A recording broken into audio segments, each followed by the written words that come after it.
오늘 우리 목사님께서 읽어주신 대로 우리의 사명, 신앙 명가 이런 제목으로 함께 말씀을 나누려고 합니다.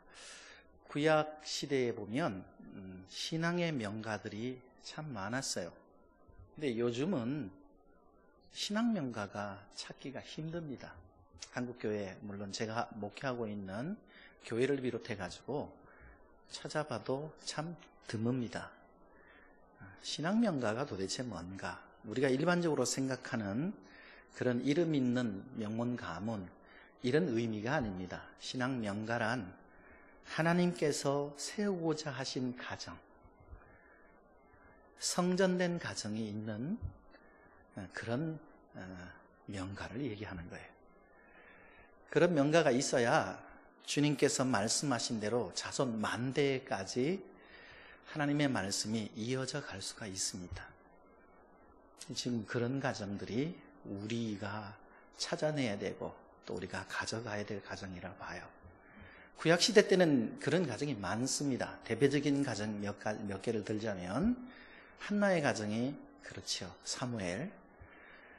그리고 또 우리가 잘 알다시피 야곱, 이삭, 아브라함 이런 가문들도 신앙 명가입니다. 모세의 가문도 마찬가지입니다. 아버지와 어머니 모두 레위인 출신들 아닙니까? 명가 중에 명가예요. 이런 명가들이 많아요. 우리가 교회의 역사를 보면 초대교회뿐만 아니라 이렇게 박해와 연단을 받는 그런 시대에도 이런 신앙 명가들이 참 많이 나왔어요. 주의 말씀으로 살았던. 그런데 풍요롭고 살기 좋은 요즘 시대에는 이런 명가를 찾기가 힘들어요. 왜 그런가? 오늘 이 말씀을 통해서 사사기 2장을 통해서 왜 그럴 수밖에 없었는가 하는 것을 살펴보려는 겁니다. 사사시대의 배경이 뭡니까? 풍요죠. 너무나 살기 좋았어요. 너무나 행복했어요. 그런데 사사시대 그러면 우리는 하나님이 기뻐하는 시대가 아니라 가장 영적으로 깊은 영적인 암흑기가 사사시대였고 하나님의 말씀이 들려지는 것이 굉장히 기이한 희귀한 현상이라고 여겨질 정도로 주의 말씀이 없었던 그런 시대가 이 사사시대예요. 이 사사시대가 도래한 이유는 신앙 명가가 없었기 때문이에요. 아니 정확하게 말하면 신앙 명가로 그 가문을 부모님 세대들이, 조상 세대들이 이끌어가지 못했기 때문에 사사시대가 도래한 겁니다. 여러분 이제 사사시대 이야기하면서 우리가 성경을 보면서 우리 시대를 한 번 더 조명을 해보려 합니다. 우리 시대에 우리들의 가정 속에서 세대와 세대 사이에 관계를 표현할 때 가장 많이 나오는 용어가 뭔지 아십니까? 대표적인 단어를 하나, 이런 세대와 세대 사이에 나타나는 현상을 표현하는 단어를 한마디로 표현하란다면 제일 많이 사람들이 이야기하는 단어가 단절입니다. 단절. 단절이라는 말이 국어사전에 찾아보면 이런 뜻이 있습니다. 유대나 연관 관계가 끊어졌다 하는 뜻이 있다는 겁니다. 흐름이 연속되지 않고 끊어졌다 하는 것이 단절이라는 의미예요. 우리 할아버지 할머니 세대와 손주들 세대 사이에 심각한 단절이 우리 속에 있습니다. 좀 머니까 단절이 있을 수 있습니다. 이렇게 표현할 수 있을 겁니다. 그러면 부모님 세대와 자녀들 세대 사이에는 이런 단절이 없습니까? 어떻게 보면 할아버지 할머니 세대 못지않은 깊은 골과 같은 단절이 있다라는 거예요. 그래서 이런 단절이 오다 보니까 대화가 단절되고 문화가 단절되고 생활 방식이 단절되고 사상과 철학이 단절되고 음식 문화 단절되고 정서적으로 느끼는 방식 모든 것들이 같은 게 없어요. 단절되는 거예요. 이런 분들이 너무 많더라고요. 아유, 쟤는 왜 저래? 이렇게만 사람들은 생각하고 그냥 넘어갑니다. 그것이 단절이라는 것을 모른다는 거죠. 신앙생활에 있어서도 마찬가지입니다. 믿음에 있어서도 이런 단절이라는 그런 현상이 우리의 가정 속에, 우리 교회 속에 있는 거예요. 여러분, 오늘 주변을 한번 이렇게 살펴보세요. 앞뒤를 지금 고개를 돌리셔서. 뭐를 못 느끼십니까?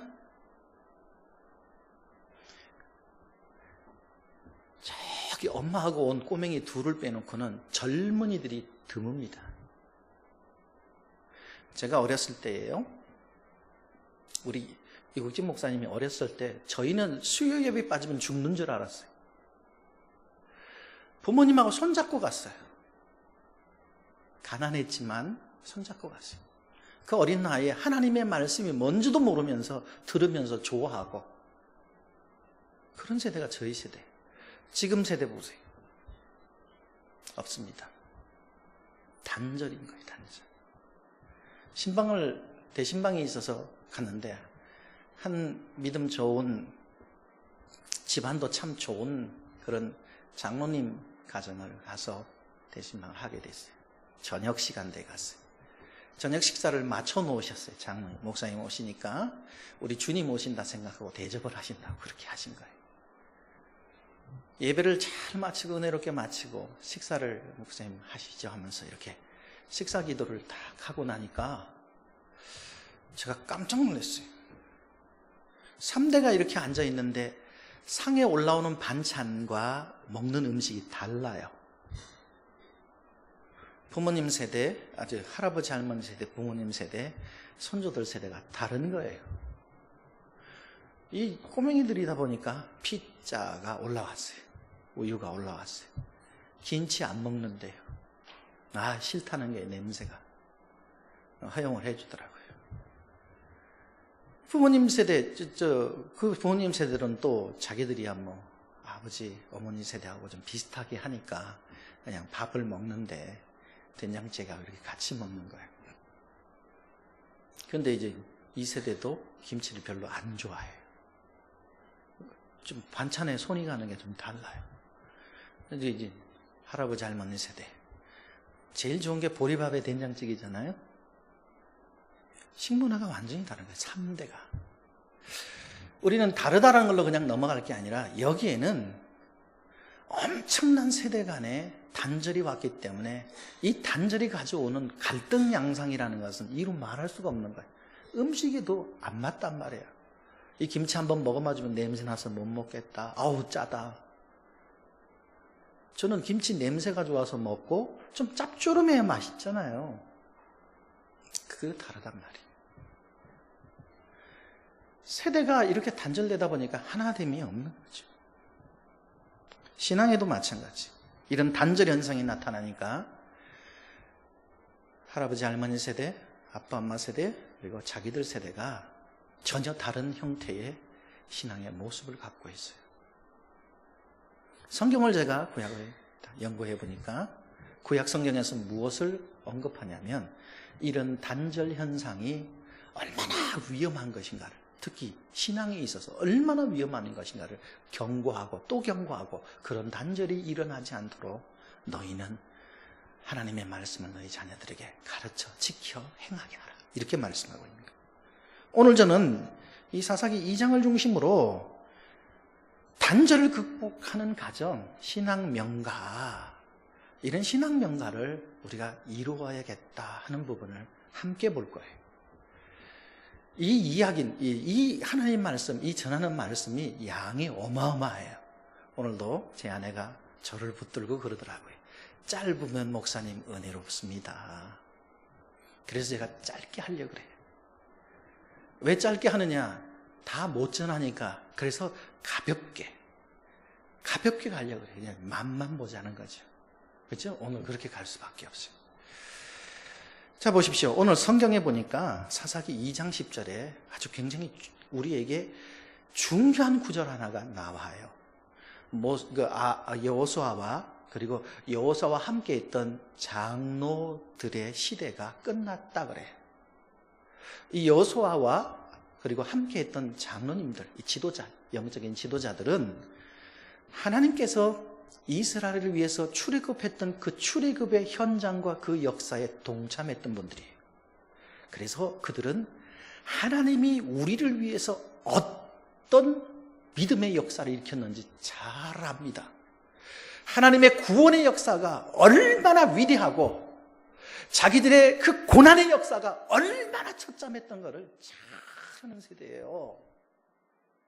그래서 주의 은혜가 크다는 걸 압니다. 그 세대가 다 주님 앞으로 조상의 길을 따라 가셨어요. 그리고 난 이후에 말을 하는 거예요. 오늘 10절을 저와 함께 2장 10절을 저와 함께 좀 읽었으면 좋겠어요. 자, 함께 읽습니다. 시작. 그 세대의 사람도 다 그 조상들에게로 돌아갔고 그 후에 일어난 다른 세대 여호와를 알지 못하매 여호와께서 이스라엘을 위하여 행하신 일도 알지 못하였더라. 그 후에가 중요해요. 그 후에라는 말은 하나님을 알고 하나님께서 어떻게 우리를 구원했는지, 우리가 어떤 고난의 역사를 겪었는지를 알고 있는 이 세대가 다 조상께로 가고 난 이후에 나타난 세대, 그 세대를 다른 세대라고 표현하고 있어요. 영어 성경을 살펴보니까 next generation 이럴 줄 알았는데 next면 다음이잖아요. 다음 세대. 이 다음 세대가 아니라 another generation 이렇게 나와요. 다른 세대네. 그러면 종족이 다르다는 얘기거든요. 사상과 철학이 다르고 음식 문화가 다르고 생활 방식이 다르고 신앙이 하나님께서 기뻐하지 않는 다른 종족이 나온 거예요. 궁금했어요. 그래서 히브리어 성경을 살펴봤어요. 그랬더니 이 다른 세대를 도르 아헤르라고 표현하겠어요. 도르 아헤는 다른 세대라는, 다른이라는 뜻도 있지만 이상한 세대 이렇게 표현하는 거예요. 오히려 더 맞아요.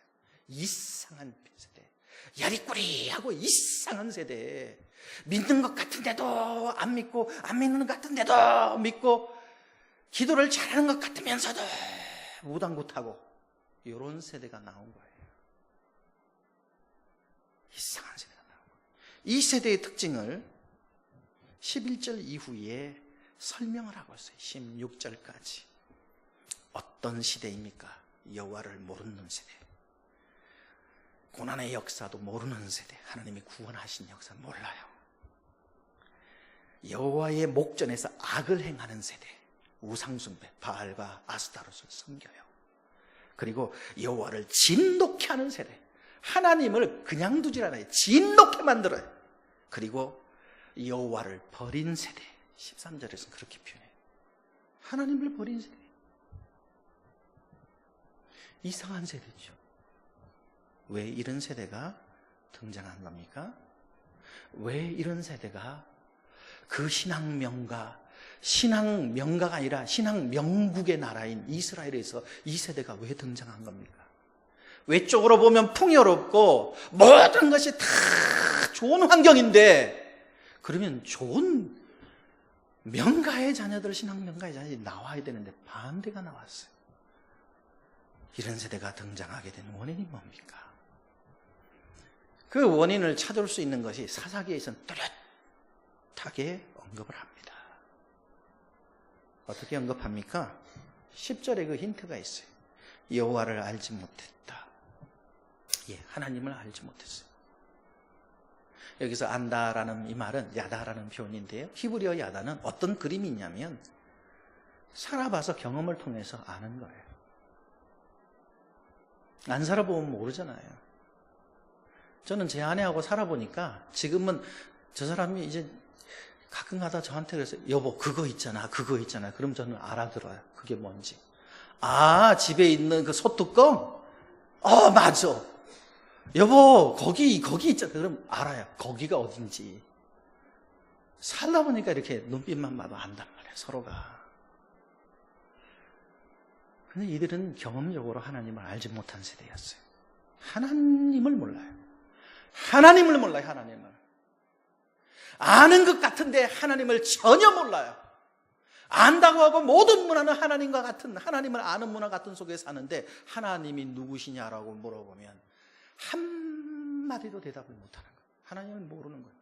그냥 하나님에 관한 문화 속에서만 살았지 하나님을 모르는 거예요. 그리고 하나님이 하신 일을 몰라요. 구원의 역사. 하나님은 우리에게 구원을 허락해 주셨어요. 우리는 우리를 구원하신 역사를 구원의 역사라 그래요.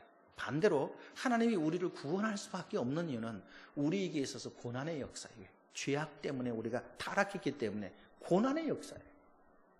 그 고난의 역사, 구원의 역사를 모르는 거예요. 왜 이들이 하나님을 모릅니까? 하나님께서 출애굽시킨 그 역사를 왜 망각하고 사는 겁니까? 그래서 다른 세대가 되었습니까? 그것은 다른 게 아니에요. 단절 때문에 그래요. 그럼 무슨 단절 때문에 그렇습니까? 신앙의 역사, 하나님의 말씀을 그 윗세대가 잘 이어주지 못했기 때문에, 전수하지 못했기 때문에 단절의 역사가 온 거예요. 그리고 그런 단절의 역사를 가속화시킨 것은 가나안 땅의 그 화려한 문화들, 타락한 문화들, 가나안 땅에 이 쾌락을 추구하고 가나안 땅에 죄악을 추구하는 그 타락된 수평 문화가 그들 속에 들어왔던 거예요. 너무나 많은 거예요. 그걸 이길 수 있는 길은 신앙을 잘, 하나님의 말씀을 잘 전수하고 고난의 역사를 가르쳐야 되는데 그걸 안 가르쳤어요. 그러니까 그 타락되고 쾌락을 추구하는 문화에 들어가니까 얼마나 좋아요. 그러니까 다 타락해버린 거예요. 단절이 낳은 아픔이에요. 단절이 낳은 아픔. 신앙과 고난의 역사를 전수받지 못한 이 세대, 그러니 당연히 가나안 땅의 쾌락적인 타락된 문화에 깊이 빠질 수밖에 없죠. 그 결과는 어떤 결과가 왔습니까? 영적인 암흑시대가 온 거예요. 사사시대입니다. 사람들이 자기 소견에 옳은 대로 행동하는 시대가 됐어요. 마음에 들면 수단 방법을 가리지 않아도 힘이 있고 그리고 권력이 있으면 그걸 갖고 갑질하는 시대가 도래한 거예요. 우리 시대하고 좀 비슷하게 도래한 거예요. 불의가 득세합니다. 선한 도리가 사라지고 공의가 사라지고 선한 도리를 말하고 공의를 말하면 어리석은 시대가 되어버리고 만 거예요. 하나님의 심판이 사람들 머리 위에 임했음에도 불구하고 그들은 정신을 못 차리는 시대, 그런 시대가 된 거예요. 결국 우리가 봐야 할 것은 뭡니까? 오늘 본문 말씀을 통해서 단절이라는 게 이런 결과를 가져왔고 하나님의 말씀을 자손들에게 가르치는 단절, 고난의 역사를, 구원의 역사를 가르치지 않음으로써 온 단절은 영적인 타락, 영적인 암흑의 시대, 하나님을 버리는 시대, 자기 소견에 옳은 대로 행동하는 시대, 그런 시대가 온 거예요. 신앙 명가들이 사라진 거예요. 믿음의 사람들이 이 땅에서 발을 붙일 수 없는 시대가 와버린 거예요. 결국 하나님의 백성들이 가나안 땅을 정복했지만 그들은 얼마 되지 않아서 말씀 전수를 하지 않음으로 인해 다시 그 가나안 땅에게 정복당하는 시대가 온 거예요. 우리 시대 어떻습니까? 저는 여기 비전교회, 예수 비전교회가 비전이 있다고 봐요. 왠지 아십니까? 왠지 아십니까? 전 이유가 있어요. 수요 예배 때 이렇게 많이 교회에 성도님들이 오는 교회가 드물어요. 안 믿으시네? 다들. 진짜라니까요. 목사님 주일학교 몇 명이죠 여기?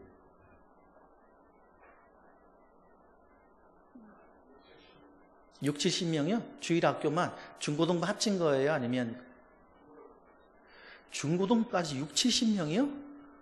이건 말도 안 돼, 이거는. 여러분 교회는 다른 교회보다 한 두세 배 성장한 교회예요. 300명 교회에 주일학생이 10명이 안 됩니다. 그게 지금 현실이에요. 안 믿으시네, 다들. 정말이라니까요. 더 가속화될 거예요. 더 가속화될 거예요. 그래서 비전이 있다는 거예요. 제 동기 목사라 그런 게 아니라 인간성 참 좋아요. 목사 인간성 좋아요. 사람이 좋아요. 정말 좋아요. 항상 웃어요. 항상 웃어요. 뿐만 아니라 능력 있는 목회자예요. 여러분이 저런 목회자를 얻었다는 건 여러분 복이에요. 정말. 저는 이국진 목사님의 철학과 사상을 잘 알고 있어요. 얼마나 주께 충성하는 사람인지 알아요. 사람의 말은 안 듣습니다. 오직 주님 말씀만 들어요. 저만큼 성경을 사랑하는 목회자, 내가 목사니까 알잖아요. 드뭅니다. 그런데 더 끝내주는 것은요, 사모님이 더 훌륭해요. 전 저보다 제 아내가 훌륭하다고 생각해요. 왜 그러냐면 이 고난의 길을 가는데 아내의 도움이 없이는 이 눈물의 길을 갈 수가 없어요. 얼마나 고생했는지 몰라요.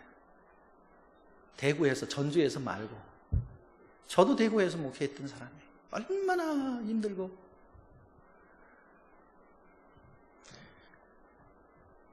목사님 목회한 방향대로 따라가면 여러분의 다음 세대는 걱정 안 하셔도 돼요. 저는 다음 세대를 위한 사역을 해요. 일반적으로 유행처럼 하는 그런 다음 세대가 아니라 제 속에 있는 걸 끄집어내면 여러분 놀라실 거예요. 그렇게 하고 있으니까. 우리 시대의 사명은 뭡니까? 다른 거 아니에요. 우리 그리스도인들의 가정 속에 신앙 명가가 자리하고 우리의 가정이 성전되게 하고 우리의 가정을 통해서 하나님께서 하시고자 하는 세상을 향해 세상을 수선하는 그런 그리스도인들이 나오게 만드는 거예요. 그걸 할 수 있는 목사님들, 이런 사상과 철학을 잘 갖고 주께 충성하는 목회자가 너무 드물어요. 너무 드물어요. 김포에 가면 교회가 많아요. 성도들이 그런데 떠돌아다녀요. 교회는 많은데 성도들은 떠돌아다녀요. 한날은 이 교회에 이만큼 가 있고 한날은 또 여기에 쑥 빠져서 여기에 이만큼 가 있고 난리에 난리. 난리에 난리. 제가 보기에도 저 사람이 목사인가? 저 지금 강단에 서서 저 사람이 뭐 하고 있나 하는 그런 목회자들이 수두룩뚝뚝한 거예요. 그게 우리 시대, 사사시대가 온 거예요. 우리 가정이 이 땅의 영적인 암흑시대, 우리 가정 속에도 그런 영적인 암흑시대가 도래하지 않도록 만들어야 되는 게 우리의 사명 아니겠어요? 신앙 명가를 만들어야죠. 그럼 그 신앙 명가를 만드는 유일한 길이 뭐예요? 신앙의 단절을 없애는 유일한 길이 뭡니까? 성경대로 가면 돼요. 성경대로. 안타까운 것은 성경에서 자녀를 이렇게 교육하라라는 내용이 너무나 많이 나와 있는데 거기에 사람들은 관심이 없어요. 관심이 없어요.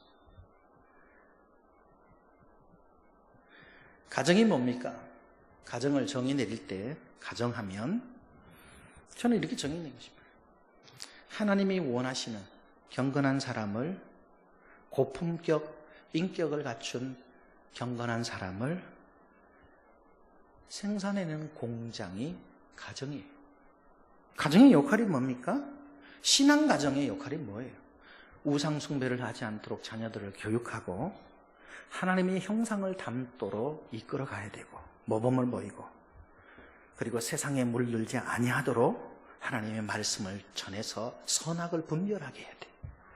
그리고 또 직업 훈련을 부모님 세대가 노동관을 심어줘서 부모님이 일하는 걸 함께 하게 해서 다른 걸 하더라도 노동관 직업 교육을 시켜줘서 세상을 수선하라 하신 하나님의 명령이 뭔지 그것을 이행하게 하는 거예요. 이 네 가지가 가정에 해야 할 역할이에요. 그럴 때 비로소 신앙 명가가 나오고 더 나아가서는 하나님께 영광을 돌릴 수 있는 거예요. 더 나갑시다, 여러분. 오늘은 맛배기니까 설명을 안 하고. 그러면 어떻게 이런 신앙 명가를 구체적으로 우리가 이룰 수 있습니까? 제일 중요한 1번. 가정에서 자녀들에게 하나님의 말씀을 아버지가 가르쳐서 전수해야 합니다. 가정에서 하나님의 말씀을 누가 가르치라고요? 다시 한번 묻습니다. 가정에서 하나님의 말씀을 누가 자녀들에게 가르쳐 전수해야 된다고요? 아버지와 아들과 성령의 이름으로 세례를 주고 내가 너희에게 분부한 모든 것을 가르쳐 지키게 하라. 예수님의 마지막 말씀이에요. 그 예수님의 마지막 말씀 속에 녹아있는 핵심은 아버지가 자녀들에게 하나님의 말씀, 주의 규례와 율례를 가르쳐 지키게 만들어야 돼요. 여러분 가정에 있습니까? 아버지 되시는 분들 여기 많으셔요. 목사님 저는 아버지 졸업했어요. 다 커서 독립했어요. 아버지는 죽는 그날까지 졸업이 없는 거예요. 나이 늙어도, 나이가 노인이 되어도 이 하나님의 말씀을 전수하는 일을 게을리 해서는 안 돼요. 죽는 그날까지. 근데 지금 한국의 아버님들이 우리 산업 구조 때문에, 사회 구조 때문에 다 어디로 뺏겨버렸어요? 세상으로 다 뺏긴 거예요. 벌어먹고 사느라고 무엇을 먹을까? 무엇을 마실까? 무엇을 입을까에만 그 모든 에너지를 다 쏟아버렸어요. 아버지들이. 왜? 성경이 그렇게 말씀하고 있는 걸 모르니까. 신앙이 좋은 분들도 들어본 적이 없거든요. 그러나 성경은 우리에게 분명히 말합니다. 아버지가 아들에게 일주일에 2번은 1대1로 만나서 말씀을 가르치고 자식은 그 말씀을 질문을 통해 물어서 성경의 역사와 우리의 역사, 하나님이 우리에게 주신 은혜의 역사를 설명해 줘야 돼요. 신명기에 쫙 남아있어요. 너희 조상세대, 윗세대에게 이러한 일들이 어떻게 일어난지 물으라. 그들이 너희에게 가르칠 것이다. 이 사람들이 몰라요. 그렇게 돼 있는데도 몰라. 이게 뭐지? 그냥 성경에 있는 거지. 어떻게 자녀들에게 하나님의 말씀을 전수할지를 구체적으로 명령하고 있는데도 안 해요.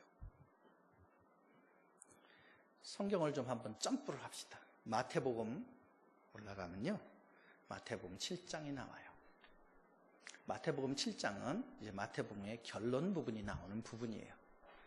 거기 마태복음 7장에 보면 7절과 8절이 나와요. 제가 좀 읽어드릴게요. 구하라 그리하면 너희에게 주실 것이요, 찾으라 그리하면 찾을 것이요, 문을 두드리라 그리하면 너희에게 열릴 것이니 구하는 이마다 받을 것이요, 찾는 이는 찾아낼 것이요, 두드리는 이에게 열릴 것이니라. 여쭤봅니다. 뭘 구하라는 거죠? 뭘 찾으라는 거죠? 문을 두드리라. 이건 무슨 뜻이죠? 그럼 너희에게 좋은 것 주신다 그랬어요. 좋은 것, 그죠? 그런데 이것과 평행구절인 누가복음에 보면 그 좋은 것을 구하고 찾고 문을 두드리면 너에게 너희 아버지께서 좋은 것 주시는 게 아니라 성령을 주시리라 이렇게 말했어요. 그럼 하나님 주시는 게 성령이에요. 그럼 성령이 어디 임하죠? 구하고 찾고 문을 두드리는 것이 임한다는 얘기예요. 그럼 뭘 구하라는 얘기예요? 몰라요.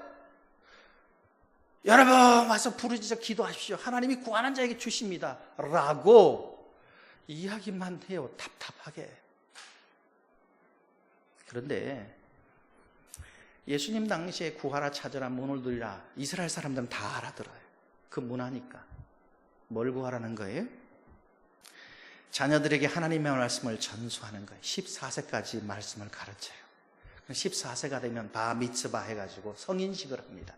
바 미츠바가 아들, 자손이란 뜻이고요. 미츠바가, 바가 아들, 자손이에요. 바 디메오, 디메오의 아들이에요. 성경 퀴즈 낼 때 여러분 여리고성에서 장님이 눈 뜬 사람 이름이 누구입니까? 했더니 저요. 누구예요? 그 사람 이름이 누구예요? 이 바디메오. 바디메오는 이름이 아니라 디메오의 아들, 디메오의 자손이라는 말이에요. 그 사람 이름이 아니에요.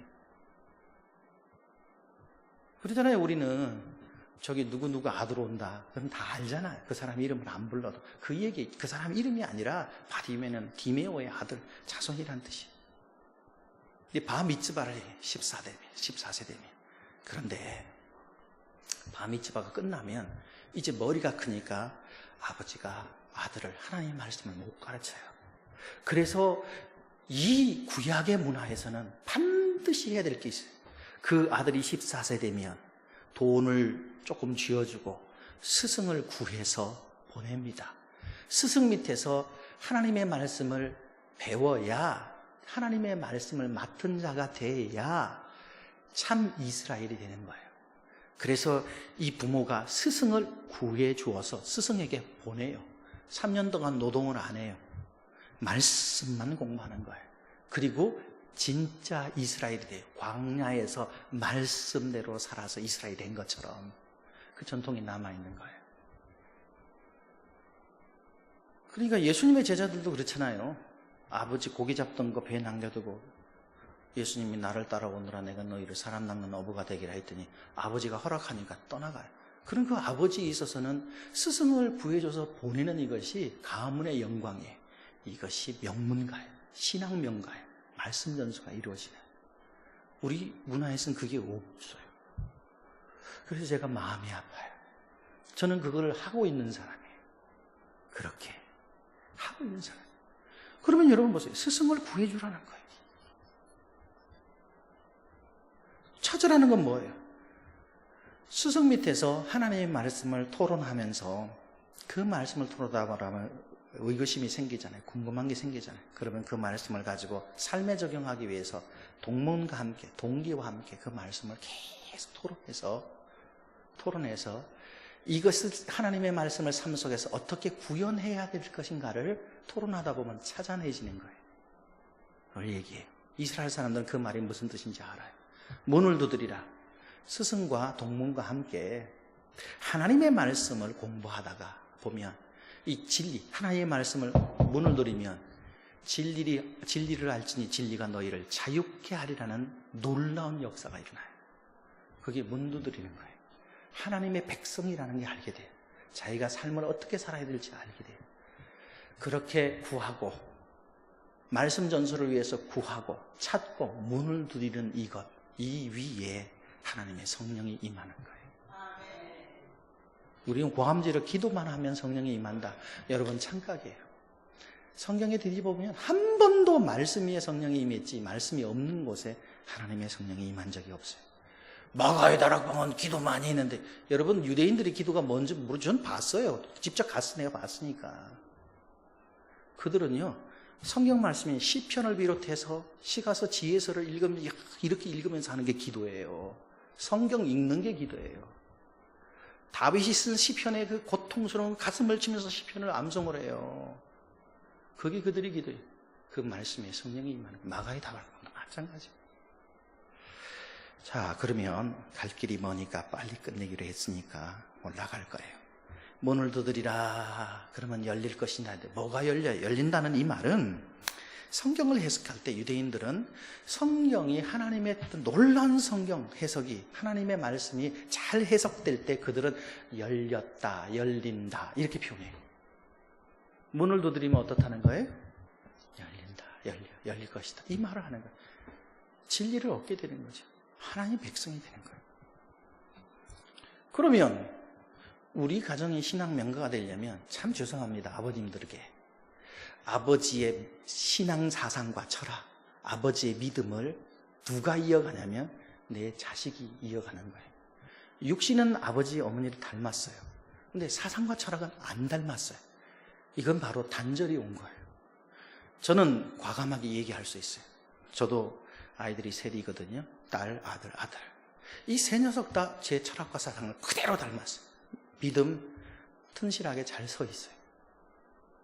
왜 이런 일이 가능했느냐? 말씀 전수에서 일주일에 2번씩 만나면 1시간씩 질문을 많이 하고 질문 대답도 하고 주고받는 거예요. 이 주고받다 보니까 저의 것을 담더라고요. 몸만 담은 게 아니라 이거는 유전자 DNA로 담은 거고 이 사상과 철학 믿음을 담더라고요. 그러니까 더 지혜로워져요. 여러분, 하나님의 말씀을 전수할 때 단절은 오지 않아요. 누가 전수해야 된다고요? 아버지가. 그럼 어머니는 어떻게 해야 돼요? 어머니는 가만히 있나? 아니, 그 말씀을 잘 전수할 수 있도록 가정의 분위기를 만드는 거예요. 어머니의 역할이 굉장히 중요합니다. 어머니가 하드웨어면 아버지는 소프트웨어예요. 어머니의 역할이 90%예요. 아버지 역할은 10%예요. 그러나 이 10%가 참 중요해요. 90%도 중요하지만 10%도 중요한 거예요. 세대에게, 다음 세대에게 말씀을 전수하지 않으면, 아버지가 전수하지 않으면 그 아이는 안 돼요. 지금 오늘 여기 보니까 저기 꼬맹이 둘이 있는데 저 때까지만 해도 어머니가 감당이 돼요. 그런데 5학년, 6학년 되면 감당 안 됩니다. 그때는 누가 담당해야 돼요? 아버지가. 그리고 토론하고 대화해야 돼요. 그런 아이들은 머리가 명석해집니다. 끝없이 토론하고 대화해야 돼요. 그러면 아버지가 공부 안 하면 안 돼요. 어머니들은 가르치기보다도 왜 못해 하고 먼저 때리는 게 먼저 가요. 어우 답답해 이러고. 근데 아버지들은 논리적이에요. 어머니들은 비단히 정서적이지만 아버지들은 굉장히 이성적이에요. 논리적이에요. 말씀 전수를 아버지가 하셔야 돼요. 두 번째, 신앙 명가가 세워지려면 세대 차이가 없는 문화를 공유해야 돼요. 가정에서. 그럼 세대 차이가 없는 문화는 어떻게 형성하나요? 신앙 문화에서. 그건 다른 게 아니에요. 여러분, 구약에서는 안식일 식탁 예배를 반드시 드리게 했어요. 오늘 우리는 주일 식탁 예배가 되겠죠. 주일 저녁이 되면 그 식탁 문화, 그 속에서 아이들과 식사하면서 하나님의 말씀을 적용했던 것을 듣는 거예요. 어떻게 그 말씀을 적용하고 산 것, 일주일 동안 2번 가르친 것을 어떻게 적용했는지를 듣는 거예요. 그리고 그걸 갖고 토론을 해요. 저희 집 같은 경우에 식사 시간이 4시간 반 이렇게 지나도 안 끝나요. 너무너무 재미있으니까. 목사님, 우리는 지금 못하지. 목사님이니까 하죠. 이스라엘 사람들은 다 하고 있거든요. 구약에대로. 그 식탁을 통해서 말씀을 지켜 행하는 것을 확인할 수 있고, 그리고 또 그 식탁에는 할아버지, 할머니, 아버지, 엄마가 있기 때문에 3대가 모여서 같은 음식 문화, 같은 전통, 같은 사고, 같은 이해를 갖게 되는 거예요. 그리고 같은 세계관을 갖게 되는 거죠. 같은 국가관, 같은 가치관. 이것이 왜 중요하냐? 여러분, 미시나라고 있어요. 성경, 구약 성경을 문서로 기록한 성문화된 그런 성경도 있지만, 이 구약의 전통 속에 보면 구전으로 내려온 게 있어요. 구전으로 내려온 거. 예를 들어 말하면 성막에 휘장을 짜는데 무슨 색 실을 씌우며 어떤 모양으로 이렇게 짜서 해야 된다. 이것만 나와요. 그런데 그것을 직접 짜고 하면서 구전으로 내려오는 거였어요. 몇 번 꼬아야 되고, 그리고 이것은 어떻게 삶아야 되고, 이런 게 다 나와요. 마무리는 어떻게 해야 돼? 이건 구전으로 내려오는 거예요.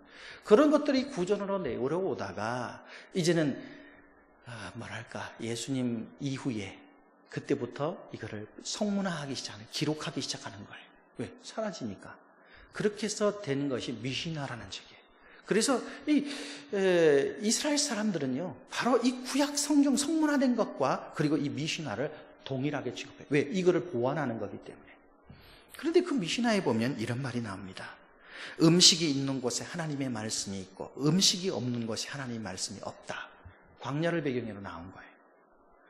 이스라엘 백성들은 매일 새벽에 나와서 만나를 거둬들여서 먹었어요. 근데 그 만나가 뭘 보여주느냐? 만나가 있을 때마다 그들은 만나만 먹는 게 아니라 여호와의 말씀을 먹었던 거예요. 그래서 신명기 8장 3절에 보면 이런 말씀이 나온 이유가 그것 때문이에요. 사람이 떡으로만 살 것이 아니요. 자, 떡이 뭐예요? 오늘날 우리에게서는 떡이 뭐예요? 우리말로는 떡이라고 번역을 했지만 우리에게서는 밥이에요. 밥, 주식인 밥이죠. 사람이 밥만 먹고 살 것만이 아니요, 여호와의 입으로 나오는 말씀으로도 사는 것이니라. 이 말씀이 나온 거예요. 그래서 이 사람들은 밥이 있는 곳에 반드시 하나님의 말씀이 없고, 밥이 없는 곳에서는 말씀이 없다. 밥이 있으면, 그래서 이들은 밥을 먹을 때 주의 말씀을 먹는다고 생각해요. 그래서 거기에서 연연돼서 나온 말이 뭐냐면, 일하지 않는 자는 먹지도 말라 그랬어요. 자, 일하지 않는 자를 어떻게 해석합니까? 게으른 자는 먹지도 말라. 그 게으르다는 뜻이 뭔가요? 진짜 나태하고 게으른 그 뜻이 아니라 일하는 것, 이것은 뭘 의미하냐면 하나님의 말씀을 실천하는 게 일이에요. 직업이에요. 하나님의 말씀을 실천해서 세상을 수선하는 것이 주신 것이 일이고 직업이에요. 하나님의 말씀을 전수받아서 실천하지 않으면 먹지 말라. 그것을 통해 음식을 구해서 우리가 먹기 때문에 주의 말씀을 또 먹는 음식이 있는 곳에 주의 말씀도 있다는 거예요. 그래서 이 사람들은 늘 하나님의 말씀을 식탁에서 먹는 거죠. 아이들과 함께 이야기하고. 그러면 식사 시간이 얼마나 되나요? 길죠? 짧으면 1시간, 보통 2시간씩 저녁 식사 시간. 아침엔 그렇게 못해요. 바빠서. 점심때도 그렇지만. 그러니까 밥상머리 교육이 그냥 얼마나 중요한지 몰라요. 이것이 주께서 우리에게 주신 말씀인데 우리는 다 까먹고 있잖아요. 그래서 여러분, 우리가 신앙명가가 되려면 밥상머리, 성경적인 밥상머리 교육이 회복돼야 돼요. 3번째, 마지막. 신앙명가가 되려면 사사시대를 우리 시대에 도래하게 하지 않으려면 성경적인 효사상이 가정에 살아있어야 돼요. 효도. 기독교의 효는 한국의 전통적인 효와 무엇이 다릅니까? 우리나라의 유교적인 효는 인간다운 삶을 위한 윤리만이 있어요. 윤리. 생물학적인 부모님을 섬기는 것, 그것. 그리고 좀 더 나가면 그 부모님 섬기는 것이 조금 더 나가면 충으로 나타나는 거예요. 충으로. 충이 뭐예요? 나라에 충성하는 것. 그게 바로 유교의 효예요. 그리고 기독교의 효는 뭡니까? 그건 당연히 있는 거고, 이 기독교의 효는 영혼 구원과 함께 가요. 그것 플러스 영혼 구원과 함께 간다는 얘기죠. 효에는 영생을 얻는 비밀이 있고요. 영생을 얻은 후에는 하나님의 말씀을 맡은 자로서의 열매로 성경적인 윤리 중에 하나인 효를 행하는 거예요. 하나님을 사랑하느냐? 그럼 너희 부모를 먼저 공경하라.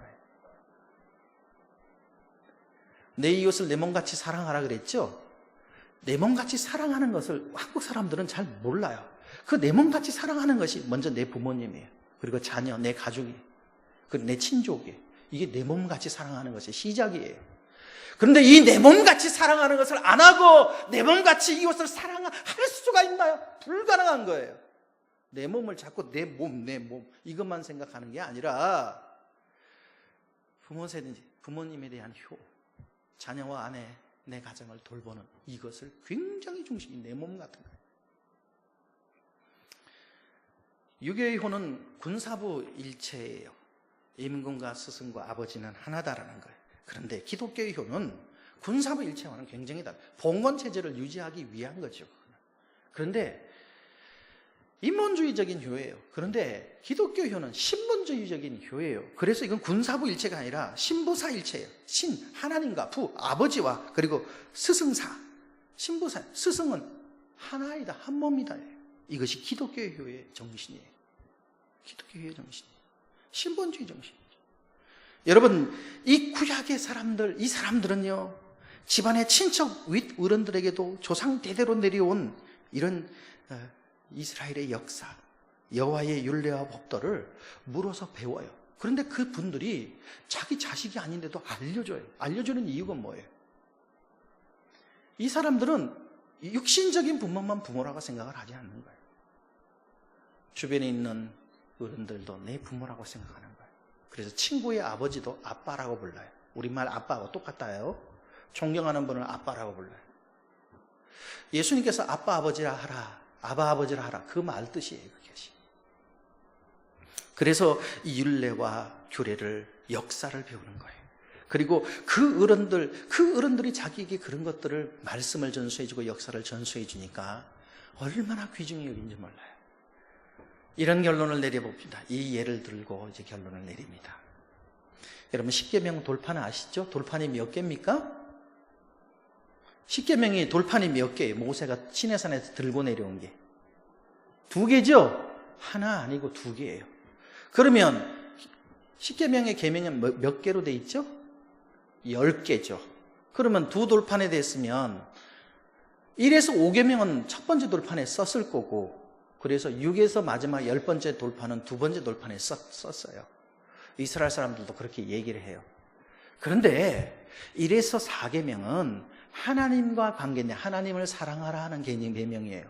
그런데 5에서 나머지 6계명은 이웃을 내 몸같이 사랑하라 하는 관계에 대해 있어요. 그런데 두 번째 돌판으로 5번째 내 부모를 공경하라. 이웃 사랑의 첫 번째 계명인 5번째 계명은 첫 번째 돌판 하나님과 관계된 돌판에 남아있고 두 번째 돌판이 기록되어 있지 않아요. 질문합니다. 왜입니까?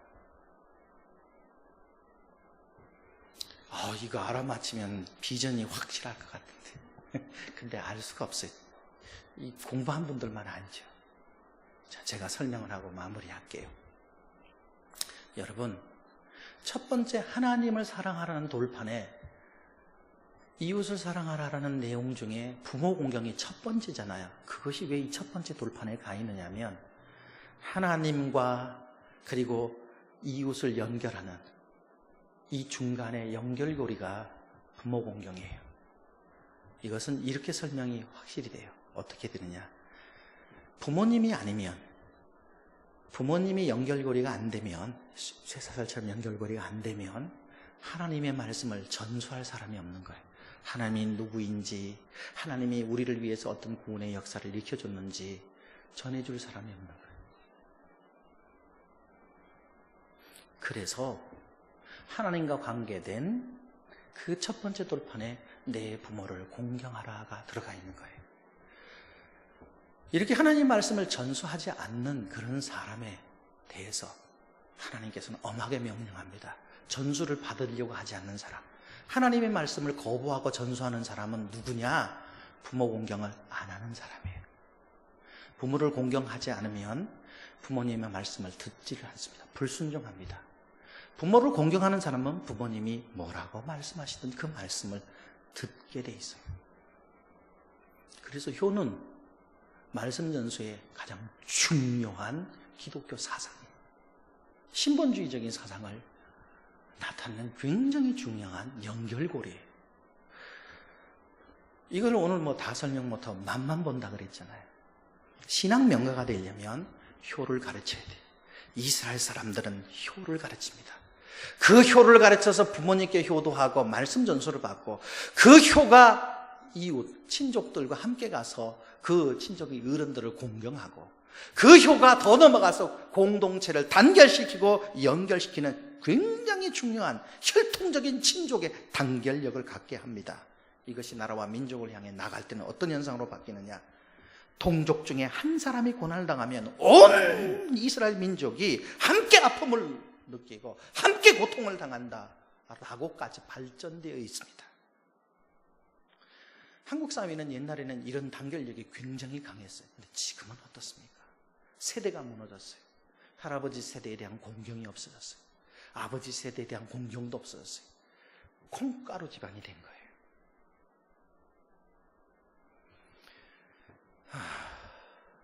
제가 아이들을 성경을 가르쳐 보니까 그 아이들이 이 말을 듣고 가슴을 쳐요. 몰랐다는 거예요. 부모에게 효도하지 않는 자는 그 사람은 까마귀 독수리의 밥이 되게 하라는 거예요. 눈이 뽑혀 먹도록 던져버리라고 해서 하나님께서. 무서워요. 돌로 쳐 죽여서 그렇게 하라는 거예요. 왜? 말씀 전수를 끊는 자니까. 그래서 효도교육이 중요한 거죠. 오늘 3가지 말씀을 들었어요. 신앙명가가 될 수 있는 구체적인 것. 첫 번째 뭐라 그랬어요? 기억하시나요? 다시 한번 되새겨 봅시다. 우리 시대의 사명, 이 신앙명가를 이루기 위해서는 아버지가 자녀들에게 말씀을 전수하고 어머니는 그 전수할 수 있도록 준비를 해줘야 돼요. 두 번째, 세대 차이가 없는 문화를 공유해야 된다 그랬어요. 그렇게 하려면 어떻게 해야 돼요? 바로 주일 가정식탁 예배, 그 말씀을 나누는 그 시간이 굉장히 교육학에서 먹을 때 말씀이 들어가면 그것처럼 효율적인 게 없는 거예요. 그래서 애들은 먹여주면서 훈련시켜야 돼요. 하나님의 말씀. 세 번째, 효사상이 살아있는, 유교적인 효가 아닌 그거를 훨씬 뛰어넘는 기독교적인 효사상이 살아있는 그런 가정이 되면 신앙명가로 세워질 수 있습니다. 저는 이 전주, 이 굉장히 오래된 도시 아니에요? 우리나라의 전주 그러면 명가들이 많은 동네라고 소문나 있잖아요. 음식만 맛있는 게 아니라 음식이 맛있다는 얘기는 전통이 있다는 거예요. 음식은 지혜예요. 문화 중에 가장 중요한 문화예요. 그런 전주에서 특히 이 예수비전교회가 신앙 명가를 이뤄나가는 모든 가정들이 되기를 주의 이름으로 축원드립니다. 기도드립니다. 주님 감사합니다.